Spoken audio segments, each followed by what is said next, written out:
Conferenza in procura d'Agrigento per spiegare la vicenda che ha portato all'arresto di 2 dipendenti comunali di Campobello di Licata accusati di concussione in concorso. I carabinieri del reparto operativo di Agrigento hanno arrestato in flagranza del reato di concussione il dipendente dell'ufficio tecnico del comune di Campobello di Licata, Francesco Lamendola, 48enne, nato a Canicattì ma residente a Licata e posto in stato di fermo, indiziato di delitto per concussione in concorso il dirigente comunale Giuseppe Nigro, anche lui di 48 anni.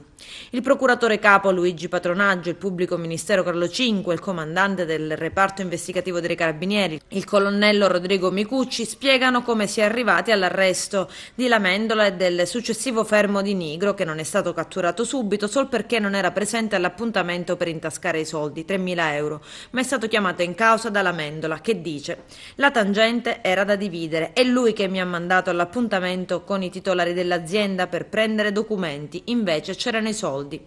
I 2 indagati si accusano così a vicenda. La trappola preparata dai carabinieri è stata efficace. Quello che importa non è tanto i 3.000 euro della mazzetta, quello che importa è mettere l'opinione pubblica al corrente che ancora c'è gente che prende la mazzetta in mano, che si fa consegnare i soldi nel borsello con le banconote per fare degli atti che sono illeciti, atti invece che dovrebbero essere erogati alla collettività, agli utenti in modo del tutto gratuito e disinteressato, perché è un loro diritto avere questi atti. Ma facciamo un passo indietro. Ricevuta la segnalazione da parte dei titolari dell'Omnia SRL, i carabinieri hanno filmato la fase della consegna dei soldi grazie alla collaborazione di uno dei titolari che è stato microfonato e indossava una videocamera. E così la consegna di 3.000 euro di tangente è diventata film, nonché prova inoppugnabile.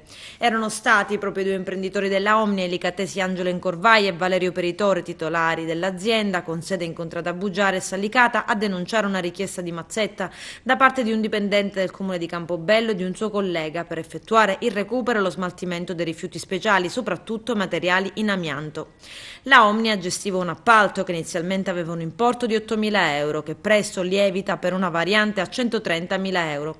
Da lì poi le difficoltà e le minacce: dacci 3.000 euro o hai finito di lavorare. Questa è la richiesta esplicita fatta da Francesco Lamendola agli imprenditori. L'operazione nasce in seguito alla denuncia degli amministratori della Omnia SRL che si sono sentiti vessati da Lamendola, funzionario in servizio presso il comune di Campobello di Licata, che con la sua, direi quasi costante presenza presso i locali della Omnia e con frasi allusive ha fatto intendere agli amministratori della società, che aveva una convenzione con il comune di Campobello di Licata per lo smaltimento dei rifiuti, ha fatto capire che se non fosse stata pagata una tangente, l'Omnia non avrebbe più lavorato con il comune di Campobello di Licata né avrebbe ottenuto il pagamento delle fatture residue.